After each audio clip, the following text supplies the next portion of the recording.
Have you ever noticed how quiet the apocalypse is? In most stories, the end of the world is loud, filled with explosions, screaming, and chaos. But in The Last of Us it's the silence that resonates. It's within that stillness that we uncover the game's and the show's greatest strength. Not the horror of the infected, but the profoundly human stories that emerge from the ruins. Today, we're not just discussing a zombie game or a prestige TV show.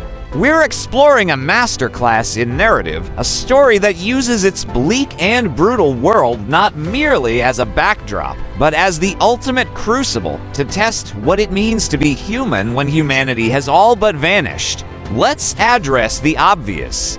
Yes, there are fungus zombies.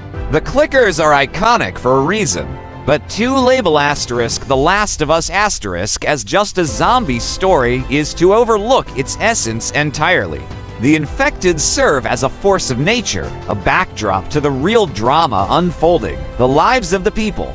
At its core, this is a story about love, not romantic love, but the fierce, often messy love of a protector. We meet Joel as a broken man, a shell who has shut down every emotion to survive the pain of loss. In contrast, Ellie is a defiant spark of life, a reminder of the world that was and a potential key to the future. The brilliance of the narrative lies in how their relationship develops not through grand speeches, but through quiet, earned moments, a shared glance of understanding, a reluctant smile at a bad joke. The apocalypse becomes the grindstone on which their bond is sharpened. Naughty Dog and the showrunners present us with two parallel apocalypses. The first is the cordyceps infection, a biological, existential threat. It's terrifying, but it's straightforward. It's an enemy you can shoot. The second, far more complex apocalypse is the collapse of human society. This is where the story delves into moral ambiguity. We encounter groups like David's Cannibals, people who have twisted the collapse of civilization to justify their darkest impulses. They aren't monsters, they're humans who have made monstrous choices to survive. This duality compels us and the characters to question, what are the rules anymore?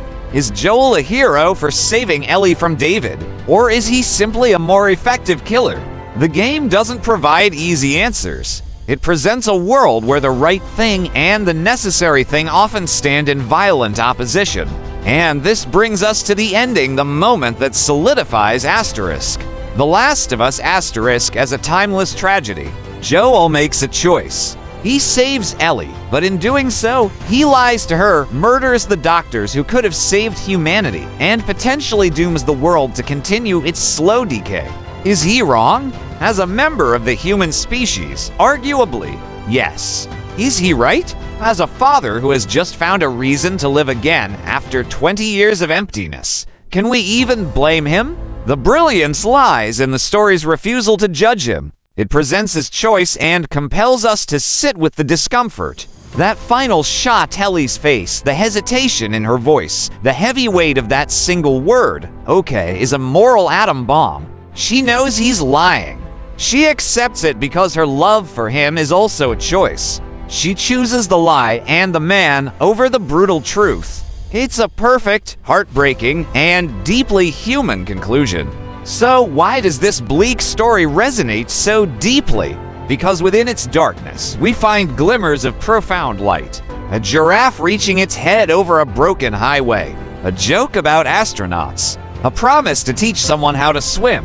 The Last of Us argues that even when the world breaks, our connections are what truly matter. They are messy, painful, and sometimes selfish, but they are the only thing that makes survival worthwhile. It's not a story about saving the world. It's a story about what we're willing to destroy the world for.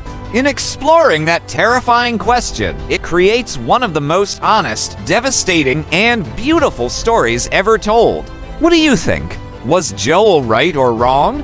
Let me know in the comments below. I love reading those discussions. If you enjoyed this dive into the world of The Last of Us be sure to hit that like button and subscribe for more content like this. Thank you for watching, and I'll see you in the next one.